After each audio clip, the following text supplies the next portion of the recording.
धन्यवाद धन्यवाद धन्यवाद। Thank you Jesus, thank you Jesus, thank you. परमपिता परमेश्वर, हम आपका हृदय से धन्यवाद करते हैं। आप धन्यवाद की योग्य हैं। सारी महिमा और आदर आपको देते हैं कि आप ही इस योग्य हैं।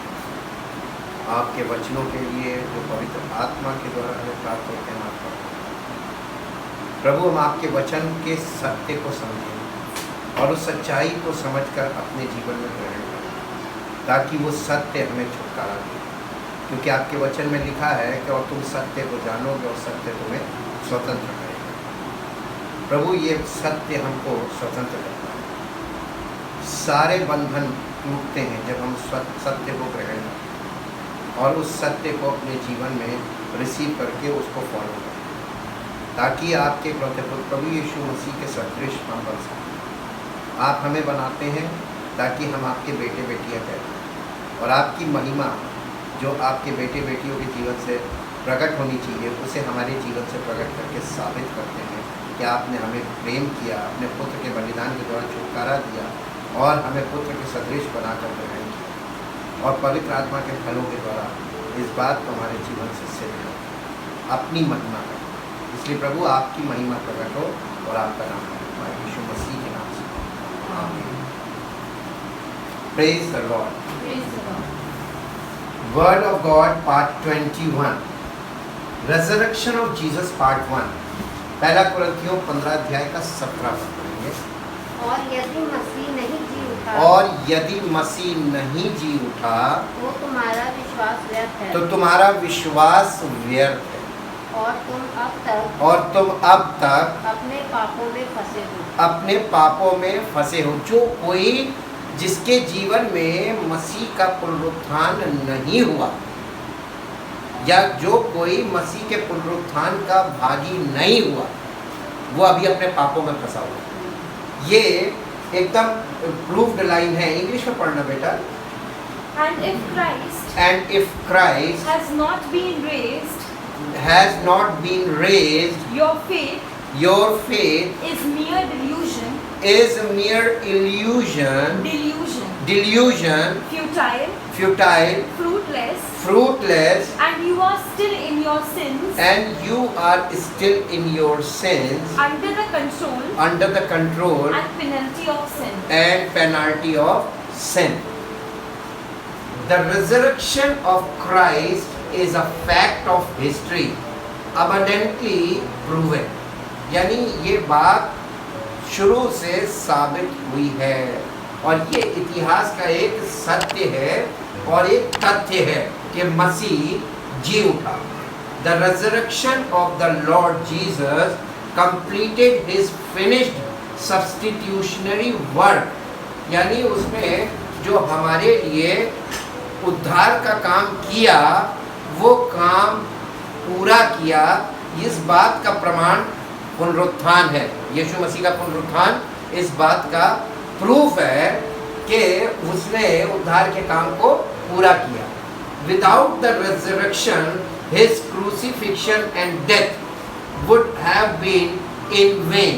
यानी अगर यीशु मसीह का पुनरुत्थान नहीं होता, यानी बिना पुनरुत्थान के जो क्रूसिफिक्शन और उसकी मृत्यु है, वो बिल्कुल व्यर्थ हो जाती। वेन मीन्स व्यर्थ, अगर पुनरुत्थान नहीं होता। और पुनरुत्थान का मतलब कि ये दोनों काम उसने पूरे कर दिए। These two fundamental facts, यानी ये दो जो फंडामेंटल फैक्ट्स है, फंडामेंटल को हिंदी में क्या बोलेंगे? ये दो प्राथमिक मौलिक तथ्य जो हैं, ये कौन से दो? Crucifixion and death. ये दोनों मौलिक तथ्य कैन नॉट बी सेपरेटेड, इन्हें अलग नहीं किया जा सकता।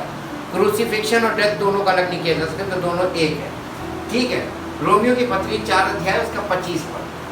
वो हमारे पापों के लिए पकड़वाया गया और हमारे धर्मी ठहरने के लिए जिलाया भी गया। देखिए, पकड़वाया गया हमारे पापों के लिए और हमें धर्मी ठहराने के लिए जिलाया गया।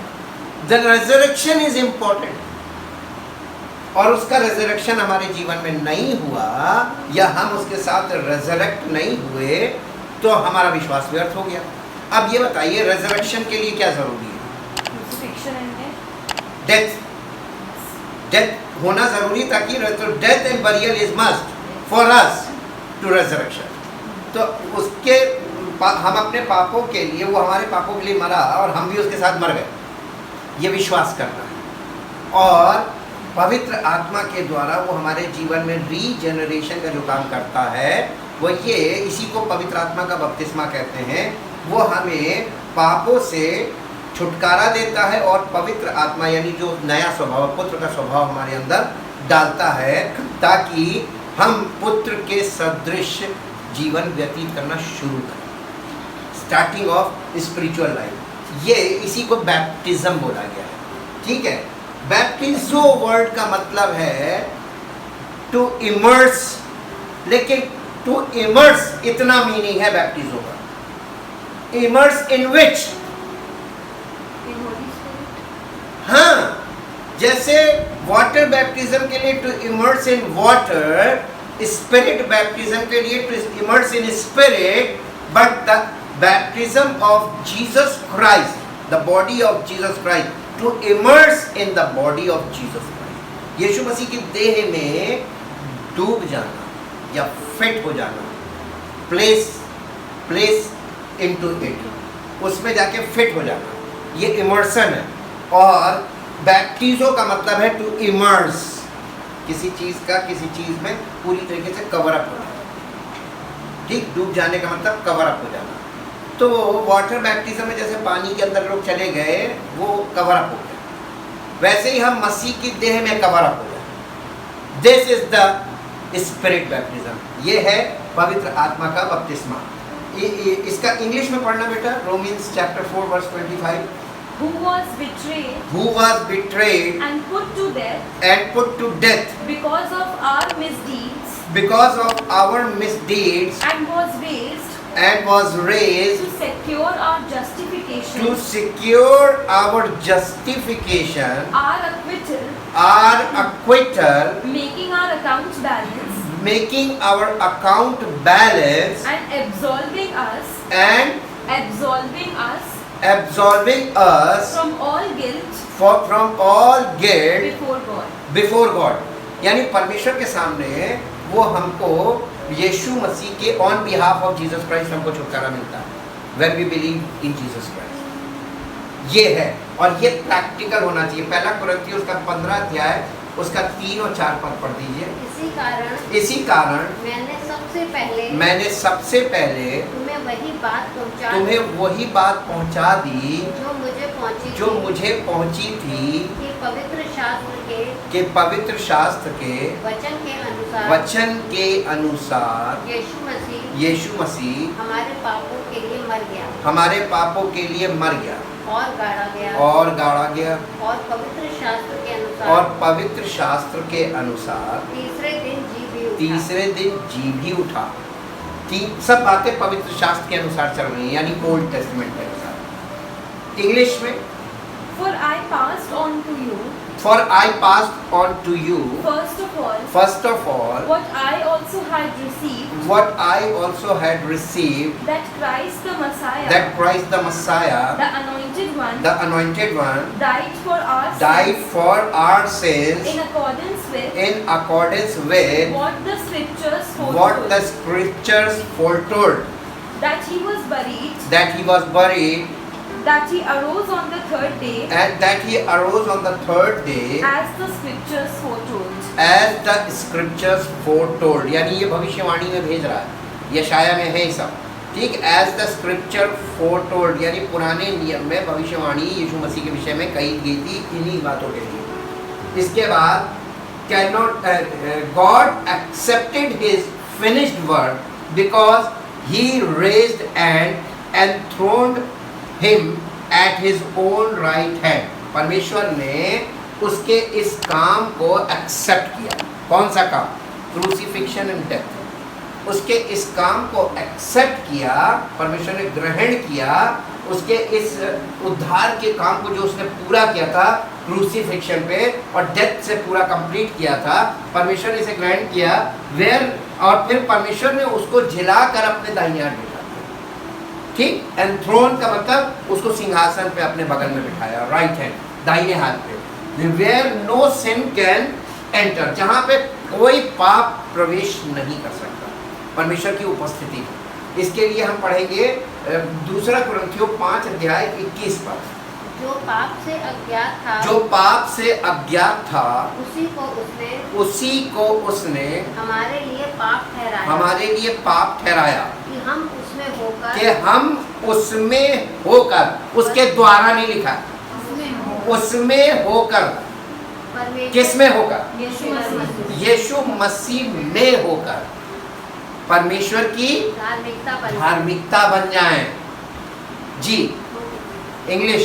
For our sake, He made Christ He made, यानी God the Father made Christ to be sin, to be sin, who knew no sin, who knew no sin, so that in in and through Him, मसीह में होकर और मसीह के द्वारा, दोनों बातें चाहिए। जी, we might become endued with, viewed as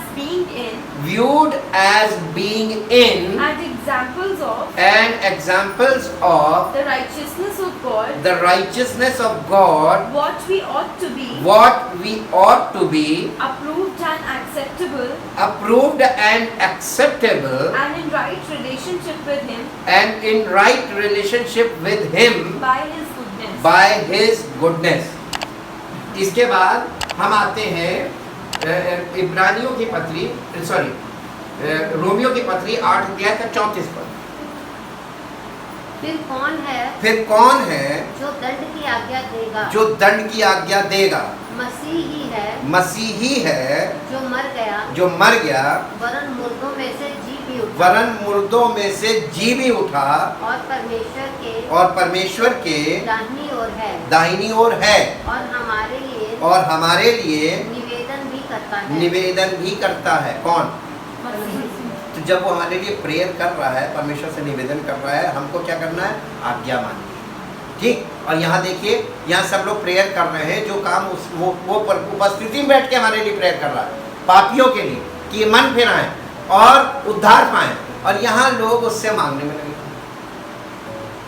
एक तरफ फिजिकल चल रहा है, एक तरफ वो अपना काम पूरा करके इनविटेशन देके बैठा हुआ, कोई ग्रहण नहीं करने को तैयार, सब अपनी फिजिकल बातों में लगे।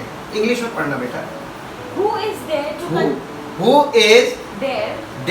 to condemn us? Will Christ Jesus, the Messiah, who died, or rather, who was raised from the dead, who is at the right hand, of God, actually pleading का मतलब उससे निवेदन करना, रिक्वेस्ट करना। जी, as he intercedes for us, हमारे लिए मध्यस्थता कर रहा है। This is the prayer, intercedes for us, वो हमारे लिए मध्यस्थता की प्रार्थना कर रहा है, इंटरसेशन। ठीक, इसके बाद इब्रानियों की पत्री 1 अध्याय 3 पर, वो उसकी महिमा का प्रकाश, वो यानी यीशु मसीह, उसकी महिमा, पिता परमेश्वर की महिमा का प्रकाश और उसके तत्व की छाप है, और सब वस्तुओं को अपनी सामर्थ्य के वचन से संभालता है। वो पापों को धोकर ऊंचे स्थानों पर महामहिमन के दाहिने जा बैठा है। English. He is the sole expression, He यानी Jesus Christ is the sole expression of the glory of God, the light being, the outraying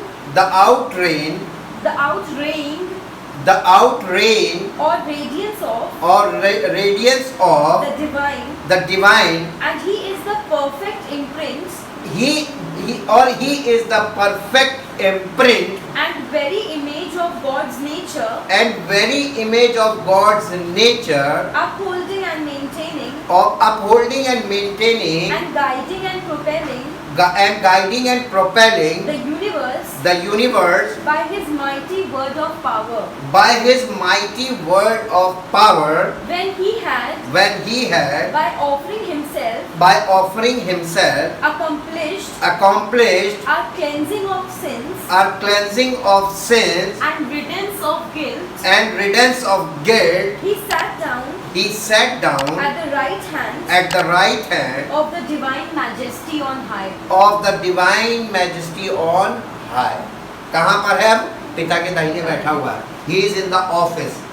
God accepted his. अच्छा ये तो हो गया. इसके बाद if he did not rise, he did not ascend. अगर वो जी नहीं उठा और वो स्वर्ग में उठाया नहीं गया, he did not ascend, and if he did not ascend, और अगर वो स्वर्ग में उठाया नहीं गया, did not ascend, he cannot come again, तो वो वापस नहीं आएगा. ठीक, अगर वो जी नहीं उठा तो स्वर्ग पे उठाया नहीं गया, और अगर स्वर्ग पे उठाया नहीं गया तो दोबारा आएगा भी नहीं. ठीक, तो ये तो फिर गलत हो गया. पहला थिस्सलुनीकियों 4 अध्याय का 14 से 16 पर. क्योंकि यदि हम विश्वास करते हैं कि यीशु मरा और जी भी उठा, तो वैसे ही परमेश्वर उन्हें भी जो यीशु में सो गए हैं, यानी जो यीशु मसीह पर विश्वास करते थे और फिजिकल डेथ हो गई जी, उसी के साथ ले आएगा, क्योंकि हम प्रभु के वचन के अनुसार तुमसे ये कहते हैं कि हम तो जीवित हैं कि हम जो जीवित हैं और प्रभु के आने तक बचे रहेंगे, और प्रभु के आने तक बचे रहेंगे. सोए हुओं का मतलब यहाँ पर फिजिकल डेथ से है. सोए हुओं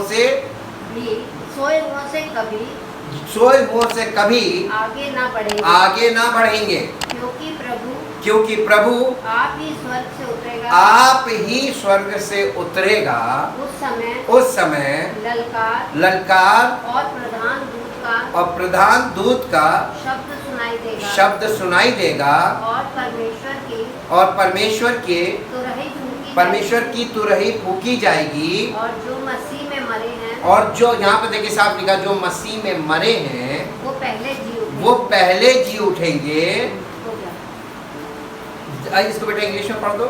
For since we believe that Jesus died and rose again, Jesus died and rose again, even so God will also bring with him through Jesus those who have fallen asleep in death. For this we declare to you by the Lord's own word that we who are alive and remain until the coming of the Lord shall in no way recede into his presence, proceed into his presence, or have any advantage at all over those who have previously fallen asleep in him in death. For the Lord himself will descend from heaven with a loud cry of ये descend का उल्टा ascend है. Will descend from heaven with a loud cry of summons, with the loud cry of summons, with the shout of an archangel, and with the blast of the trumpet of God. And those who have departed this life in Christ will rise first. इसके बाद next पद भी पढ़ दो. Then we the living ones who remain on the earth at that time shall simultaneously simultaneously be caught up along with the resurrected dead in the cloud in the cloud to meet the Lord in the air, to meet the Lord in the air, and so always through the eternity of through the eternity of the eternities, the eternities we shall be with the Lord. we shall be with the Lord. This is the resurrection. This event is coming. ठीक, इसका बिल्कुल clear है. अगर वो जी नहीं उठा है तो फिर धोखा है, लेकिन ऐसा है नहीं. ठीक, ये परफेक्ट ये तथ्य है और इसको हमें बिलीव करना है. The resurrection of Christ is Acts 1:3 and 9:11. हाँ, इसके आगे एक और है ना, Acts 1:3. दुख उठाने के बाद उसने दुख उठाने के बाद बहुत से पक्के प्रमाणों से अपने आप को उन्हें जीवित दिखाया और 40 दिन तक वो इन्हें दिखाई देता रहा. ये एकदम परफेक्ट बात है. ये इंग्लिश में पढ़ना बेटा. To them also he showed himself alive after his passion, his suffering in the garden, and on the cross by a series of many convincing demonstrations, unquestionable evidences, and infallible proofs appearing to them during 40 days and talking to them about the things of the kingdom of God. ये perfect है. ये इसके गवाह वो चेले थे, वो चश्मदीद थे. इसके बाद इसी प्रेरितों काम 9 अध्याय 11 पर तब प्रभु ने उससे कहा उठकर उस गली में जा जो सीधी कहलाती है और यहूदा के घर में शाऊल नामक एक तरसुसवासी को पूछ, क्योंकि देख वो प्रार्थना कर रहा है. ये किसने बताया? हाँ, ये जो स्पिरिचुअल जीसस उतरा था पेंटेकोस्ट के दिन. जी, English. And the Lord said to him, Get up and go to the street, called straight, and ask at the house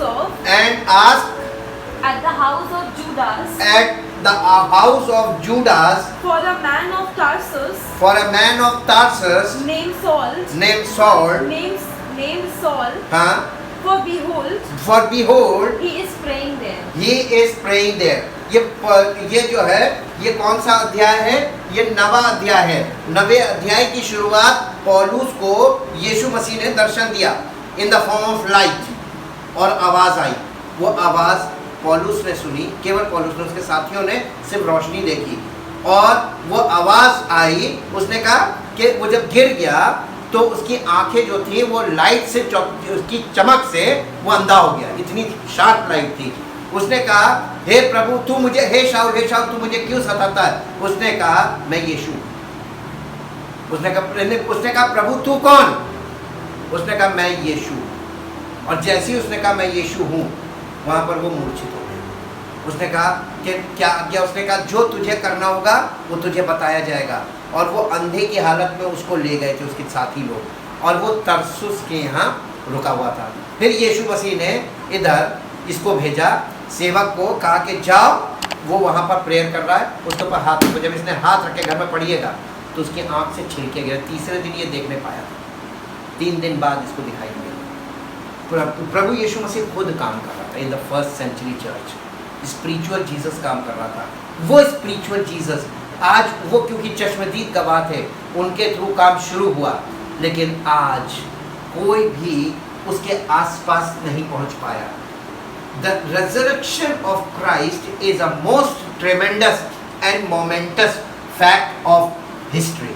इतिहास में एक बहुत बड़ी, ट्रेमेंडस का मतलब बहुत बड़ी और बहुत ही महत्वपूर्ण, मोमेंटस का मतलब बहुत, वेरी इंपॉर्टेंट, बहुत महत्वपूर्ण, एक बहुत बड़ी और बहुत महत्वपूर्ण घटना हुई थी। और वो घटना क्या थी?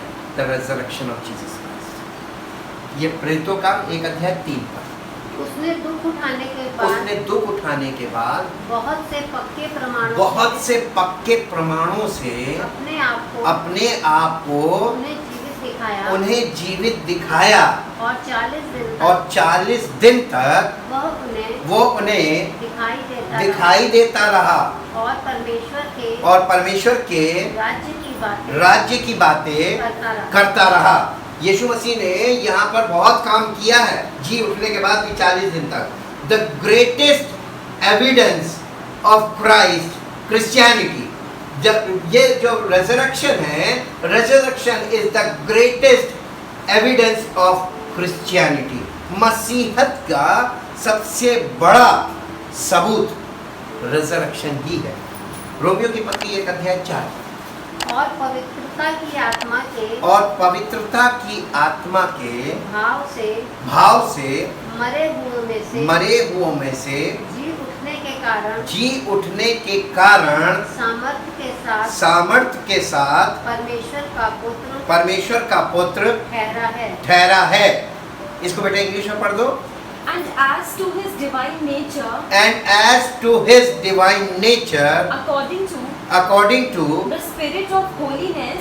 spirit of holiness, was openly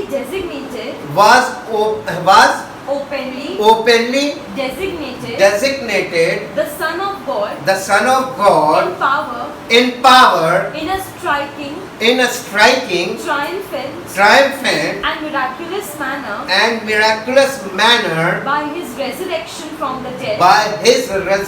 from the dead, even Jesus Christ, our Lord, the Messiah, the anointed one। पूरा इसमें कर दिया। ठीक, इसके बाद the greatest exhibition of God's power. क्या? Resurrection is the greatest exhibition का मतलब क्या होता है? नुमाइश, प्रदर्शनी, परमेश्वर की सबसे बड़ी प्रदर्शनी के उसकी शक्ति की के उसने अपने पुत्र को मरे हुए से जिलाया। The resurrection is the greatest exhibition of God's power. इफिसियों की पत्री 1 अध्याय उसका 20 पर। जो उसने मसीह में किया कि उसको मरे हुओं में से जिलाकर स्वर्गीय स्थानों में अपनी दाहिनी ओर सब प्रकार की प्रधानता और अधिकार और सामर्थ और प्रभुता के और हर एक नाम के ऊपर जो न केवल इस लोक में पर आने वाले लोक में भी लिया जाएगा, बैठाया। कहाँ बिठाया है? हर प्रधानता के ऊपर, every principalities and every power, जितनी आपको शक्ति यहाँ पे दिखाई दे रही है, ये सब आपके लिए होगी। लेकिन यीशु मसीह उन सब शक्तियों से सबसे बड़ा शक्तिमान है, उससे ऊपर है। English which he exerted in Christ, when he raised him from the dead, and seated him at his own right hand in the heavenly places, far above all rule and authority and power and dominion, and every name that is named above every title that can be conferred not only in this age and in this world but also in the age and the world which are to come। आने वाले युग में भी जितने नाम होंगे उन सब नामों से ऊपर है द नेम जीसस क्राइस्ट। जी, इसके बाद the greatest resurrection is the greatest truth of the gospel. पहला कुरिन्थियों 15 अध्याय का 3 और 4 पद। इसी कारण मैंने सबसे पहले तुम्हें वही बात पहुंचा दी जो मुझे पहुंची थी कि पवित्र शास्त्र के वचन के अनुसार यीशु मसीह हमारे पापों के लिए मर गया और गाड़ा गया और पवित्र शास्त्र के अनुसार तीसरे दिन जी भी उठा। ये इसको इंग्लिश में इसलिए नहीं पढ़ेंगे क्योंकि इससे पहले पढ़ चुके हैं, ठीक। इसके बाद the greatest reality to faith, resurrection is the greatest reality to faith. जी, पहला थिस्सलुनीकियों 4 अध्याय का 14 पद। क्योंकि यदि हम विश्वास करते हैं कि यीशु मरा और जी भी उठा, तो वैसे ही परमेश्वर उन्हें भी जो यीशु में सो गए हैं उसी के साथ ले आएगा। ये है विश्वास, और ये विश्वास करने वाले कभी लज्जित नहीं होंगे। The greatest assurance of coming glory. ये एश्योरेंस का मतलब क्या होता है?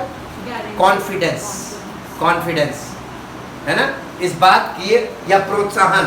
The greatest resurrection is the greatest assurance of coming glory, आने वाली महिमा का ये कॉन्फिडेंस है। पहला कुरिन्थियों 15 अध्याय 20 पर। परंतु सचमुच मसीह मुर्दों में से जी उठा है, और जो सो गए हैं उनमें वो पहला फल हुआ। इसका मतलब क्या? वो इंग्लिश में पढ़ी हुई देखिए, साफ आता है। But the fact is that Christ the Messiah has been raised from the dead, and he became the first fruits of those who have fallen asleep in death.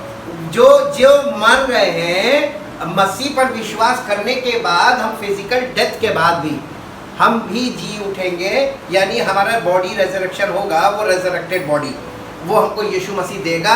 ये मट्टी की देनी, ये ऊपर नहीं जा सकती। तो हमें मसीह की ओर से रेजरेक्टेड बॉडी मिल जाएगी, तब बॉडीली रेजरेक्शन हमारा भी होगा जैसे यीशु मसीह का हुआ।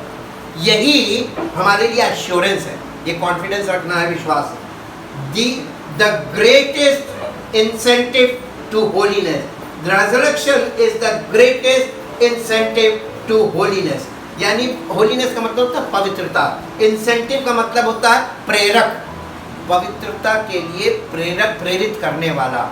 ये जो पुनरुत्थान है, ये सबसे बड़ा प्रेरक है हमारे लिए, प्रेरणा देने वाला, जो हमें पवित्र जीवन के लिए प्रेरित करता है, ठीक। इसका रोमियो की पत्री 6 अध्याय 9 से 12। क्योंकि ये जानते हैं कि मसीह मरे हुओं में से जी उठकर फिर मरने का नहीं, उस पर फिर मृत्यु की प्रभुता नहीं होने की। क्योंकि वो जो मर गया तो पाप के लिए एक ही बार मर गया, परंतु जो जीवित है तो परमेश्वर के लिए जीवित है।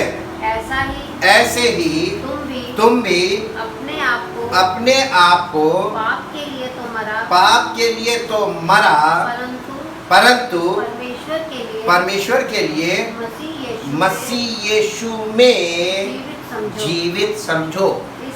इसलिए पाप तुम्हारे नश्वर शरीर में राज्य ना करे। इस शरीर को परमेश्वर का वचन क्या बोलता है मालूम? नश्वर शरीर।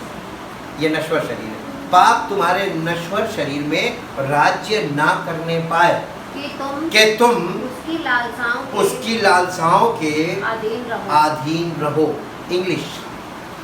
Because we know that Christ the anointed one being once raised from the dead will never die again. Death no longer has has power over him. For by the death he died, For by the death he died to sin, ending ending his relation to it once for all, and the life that he lives, he is living to God in unbroken fellowship with him. Even so, consider yourselves also dead to sin, and and your relation to it broken, but alive to God, living in unbroken fellowship with him in Christ Jesus. Let not sin therefore rule as king in your mortal, short-lived, perishable bodies to make you yield to make you yield to its cravings and be subject to its lusts and evil passions.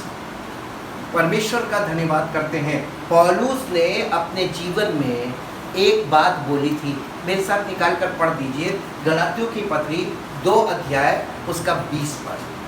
गलातियों की पत्री 2 अध्याय उसका 20 पद। ये जितनी बातें हम पढ़ रहे हैं पत्रियों में, ये सब पौलुस के द्वारा लिखी है। पौलुस के जीवन में इस कन्विक्शन को देखते हैं। 2 अध्याय का 20 पद। मैं मसीह के साथ क्रूस पर चढ़ाया गया हूँ। पौलुस को ये अनुभव से लिख रहा है। ये जितनी बातें हम पौलुस की पढ़ रहे हैं, ये पूरे अनुभव के साथ, राइट एक्सपीरियंस। वो यहाँ पर स्टेटमेंट दे रहा है, मैं मसीह के साथ क्रूस पर चढ़ाया गया हूँ। अब मैं जीवित ना रहा, पर मसीह मुझ में जीवित है। ये गवाही दे रहा है ना, मसीह मुझ में जीवित है, और मैं शरीर में अब जो जीवित हूँ तो केवल उस विश्वास से जीवित हूँ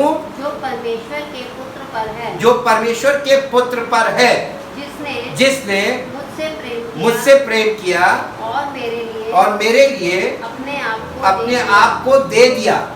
यानी यीशु मसीह ने टोटल दिया अपने आप को, ठीक, प्राण नहीं दिया खाली, उसने पूरा बॉडीली हमको दे दिया। इंग्लिश में पढ़ दो बेटा। I have been crucified with Christ. I have been, यानी ये काम उसके जीवन में हो चुका था। I have been crucified with Christ. In him I have shared his crucifixion. It is no longer I who live, but Christ the Messiah lives in me, and the life I now live in the body I live by faith in by adherence to and reliance on and complete trust in the Son of God who loved me and gave himself up for me. इसके साथ साथ एक पद और पढ़ दीजिए। अब हमारी बारी है, हम अपने ऊपर भी देख लें। 2 कुरिन्थियों उसका 13 अध्याय का 5 पद। 2 कुरिन्थियों 13 अध्याय 5 पद। Thank you Jesus. 2 कुरिन्थियों 13 अध्याय 5 पद। अपने आप को परखो। अब हमको क्या करना है? अपने आप को परखो कि विश्वास में हो कि नहीं, कि तुम विश्वास में हो कि नहीं। कई बार लोग चर्च में हैं लेकिन विश्वास में नहीं है ना, रिचुअल्स में हैं लेकिन विश्वास में नहीं है, उनके अंदर नहीं है। अपने आप को परखो कि तुम विश्वास में हो कि नहीं। अपने आप को जांचो क्या तुम अपने विषय में ये नहीं जानते कि यीशु मसीह तुम में है। नहीं तो तुम जांच में निकम्मे निकले हो। उस दिन जब ये हमारे जीवन से जांच हो जाएगी, किसी को पता ना चले या ना चले, उसको तो पता चलेगा।